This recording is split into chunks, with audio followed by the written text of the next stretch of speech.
Travel is not an invention of the modern world. Thousands of years ago, human beings were already leaving their homelands, crossing seas and traversing deserts in order to behold extraordinary sights. They journeyed outward, they observed, and then they returned home to recount what they had seen. For those who lived in the ancient world, the destinations most worthy of long and arduous travel were not beaches or places of leisure, but immense structures of stone, wood, and metal, erected far beyond the ordinary needs of survival. These were constructions that inspired awe, not only because of their sheer size, but because of the intelligence and human labor embedded within them. It was from such journeys that the concept we now call the 7 wonders of the world gradually took shape. These wonders were not created by any council or official institution. They emerged from the testimonies of travelers, scholars, and eyewitnesses who had seen these monuments with their own eyes and sought to preserve the memory of what they believed to be the greatest achievements of their age.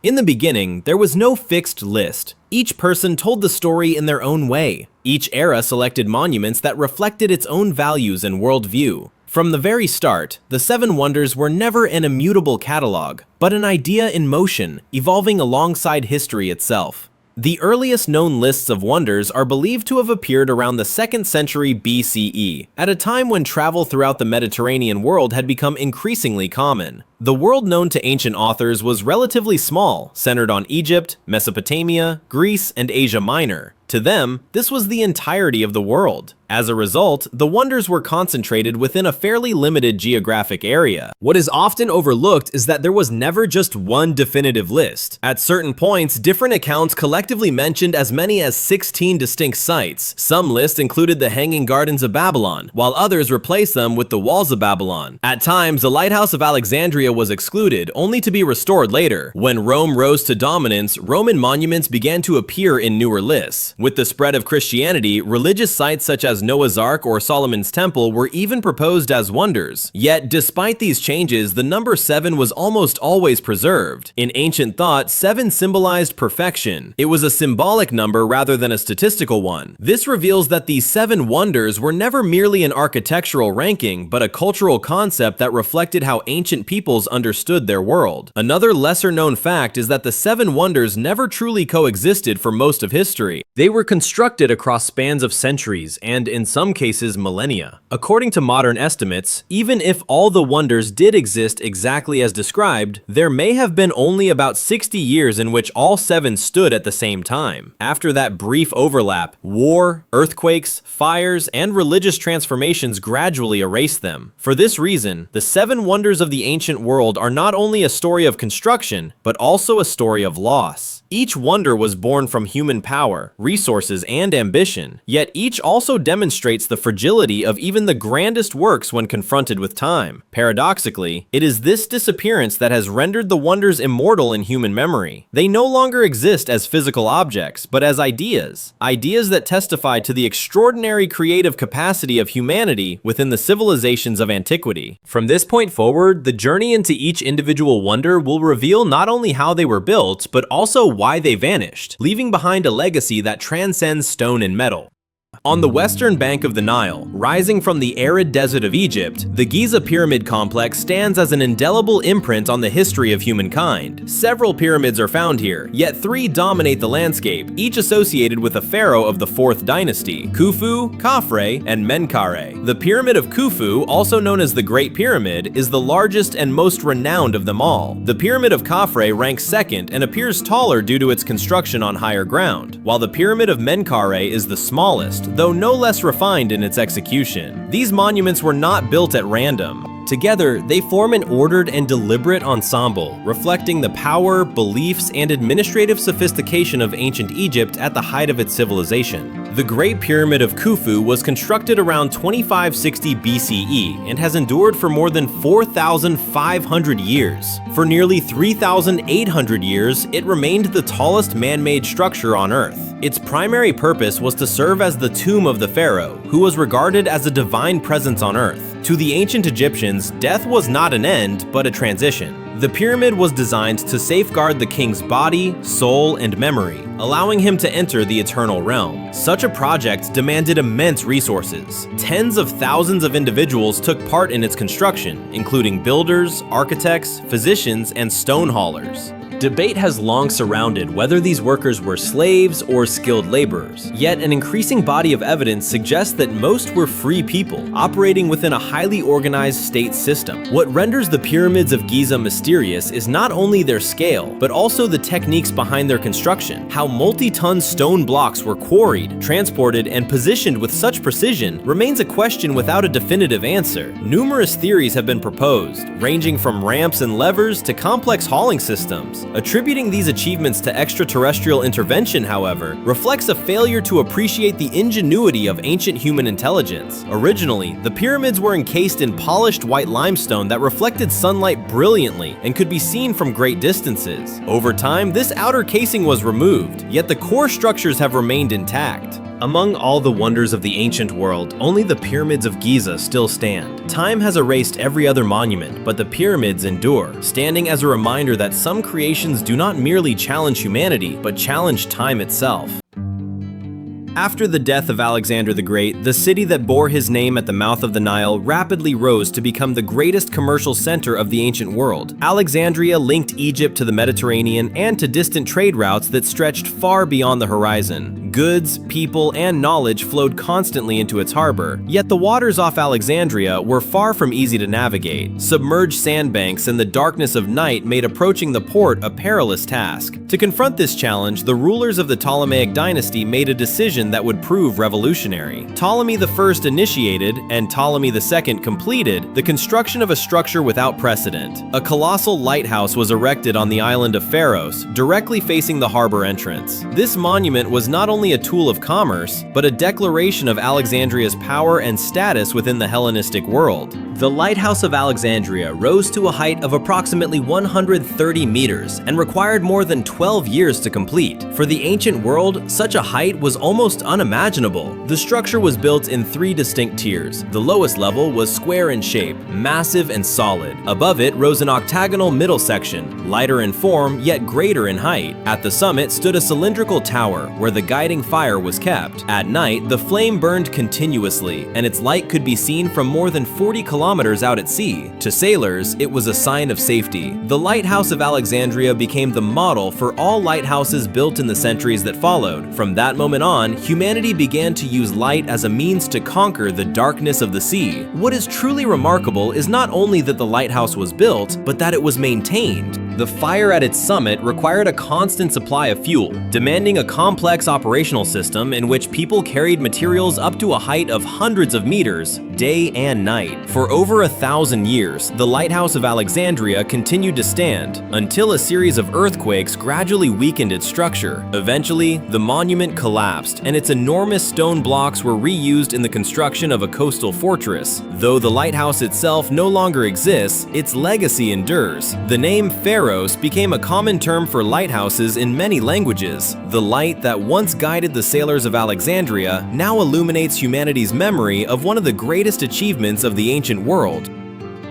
At the beginning of the 3rd century BCE, the city-state of Rhodes faced one of the greatest trials in its history. The island was subjected to a prolonged siege by Macedonian forces, whose objective was to subdue Rhodes and seize control of a vital maritime route in the Mediterranean. The siege was lengthy, brutal, and costly, yet in the end, Rhodes endured. With support from Egypt, the defenders forced the invaders to withdraw, leaving behind vast quantities of war machines, weapons, and metal. This victory carried significance far beyond the battlefield. It became a symbol of the city's independence and strength. The people of Rhodes chose to transform the spoils of their enemy into a lasting declaration. They resolved to erect a colossal statue in honor of Helios, the sun god who served as the city's divine protector. The statue, known as the Colossus of Rhodes, began construction shortly after the victory and required approximately 12 years to complete. When finished, it stood at around 30 meters in height, comparable to the great monuments of the modern era. Its interior consisted of a framework of stone and metal, while its exterior was clad in bronze. Much of the metal used in the statue had once been shields, armor, and weapons belonging to the Macedonian army. Instruments of war were thus reborn as a symbol of peace and triumph. For centuries, popular imagination imagination depicted the Colossus standing astride the harbor entrance, with ships passing beneath its legs. Modern scholarship, however, considers this image highly unlikely, as such a pose would have completely blocked access to the port. It is far more probable that the Colossus stood to one side, or within the sanctuary of Helios, where it could be seen from afar by approaching sailors. The fate of the Colossus soon took a tragic turn. Only a few decades after its completion, around 226 BCE, a powerful earthquake caused the statue to break at the knees and collapse to the ground. Its massive fragments remained where they fell for nearly 900 years, still large enough to inspire awe in those who visited Rhodes. In 653 CE, when the island came under Arab rule, the remaining pieces of the statue were dismantled. The bronze was sold as scrap, and the Colossus vanished entirely from the physical world. Yet its image never disappeared from human imagination. The Colossus of Rhodes became a symbol of the fleeting nature of human power, and of how what collapses in reality can achieve a form of immortality in historical memory.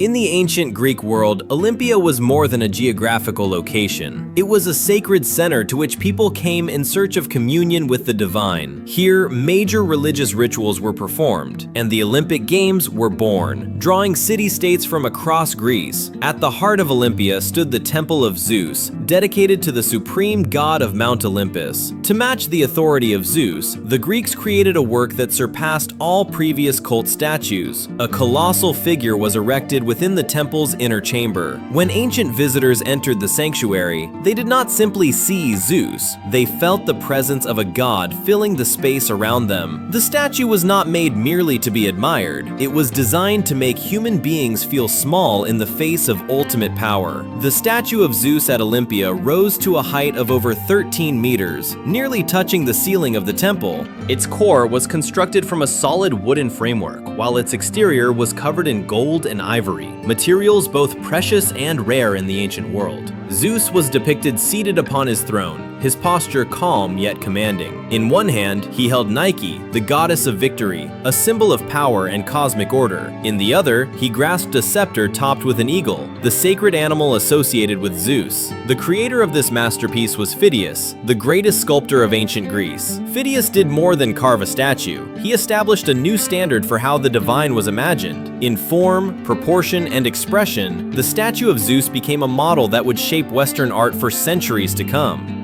The fate of the statue changed as the ancient world entered a new era. When Christianity became the official religion of the Roman Empire, pagan rituals were condemned as heretical. The Temple of Zeus at Olympia was closed and abandoned. Deprived of maintenance, the statue began to deteriorate. To this day, scholars continue to debate its final end. Some suggest that the statue was dismantled and transported elsewhere, only to be destroyed in a great fire. Others argue that it collapsed along with the temple during a series of earthquakes. Whatever its ultimate fate, the statue of Zeus vanished completely from the physical world. Its influence, however, did not. The way Phidias portrayed Zeus shaped concepts of divinity, authority, and ideal beauty in Western art for generations. Though the throne now stands empty, the god who once occupied it has never truly left the memory of humankind.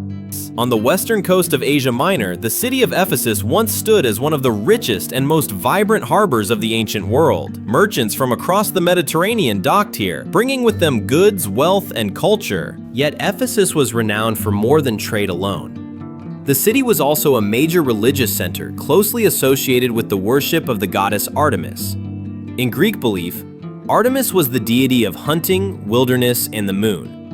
She embodied untamed nature, fertility, and female power. To honor Artemis, the people of Ephesus constructed a temple of such scale that it surpassed all other buildings of its time. For them, it was not merely a place of worship, but a symbol of the city's wealth, pride, and standing in the ancient world. Construction of the Temple of Artemis began around 550 BCE. The entire structure was built of marble, a choice that was both costly and ambitious. According to ancient accounts, the temple featured 127 Ionic columns, each rising to a height of approximately 18 meters. Standing among these columns, ancient visitors would have felt as though they were walking through a forest of stone. The interplay of light and shadow, combined with the immense proportions of the structure, made the temple an overwhelming sight. The Temple of Artemis quickly became a major center of pilgrimage, attracting worshippers and travelers from throughout the ancient world. Many came not only to pray, but also to admire the architectural beauty and to take home small replicas of the statue of Artemis as mementos. The tragedy of the temple began in 356 BCE when it was consumed by fire. According to legend, this was the same night that Alexander the Great was born. The temple was later rebuilt, only to be destroyed and reconstructed repeatedly over the centuries as a result of war, floods, and earthquakes. Ultimately, when Christianity became the dominant religion and pagan practices were suppressed, the Temple of Artemis was permanently closed. Deprived of protection, the structure was gradually dismantled, its materials reused for other buildings. Today, only a single column stands at Ephesus, assembled from fragments of the past. Even so, the memory of the temple endures. The poet Antipater once wrote that when he beheld the temple of Artemis, all other wonders lost their brilliance. It is a testament to the enduring power of a monument that survives only in the words of history.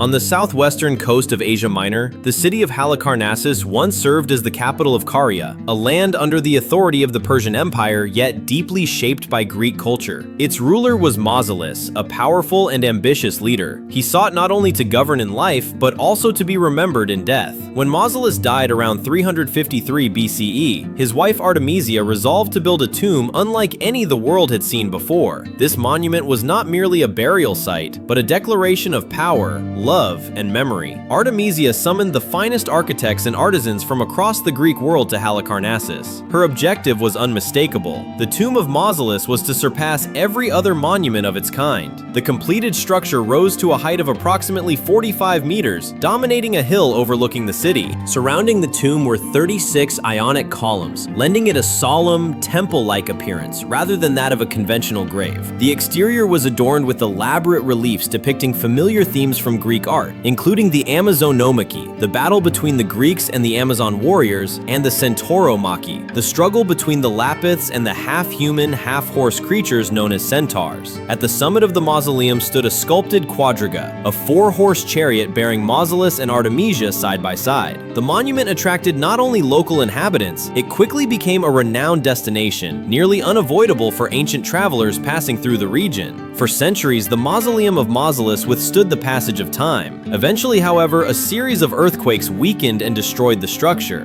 By the Middle Ages, the massive marble blocks of the mausoleum were dismantled and reused in the construction of the nearby Bodrum Castle. Most of the monument vanished forever, leaving only its foundations and scattered fragments. Yet its legacy endured. From the name of Mausolus, humanity coined a new term. From that point forward, any grand tomb built for a powerful figure came to be known as a mausoleum. A monument collapsed, but its name entered language and memory, surviving long after the stone itself had fallen.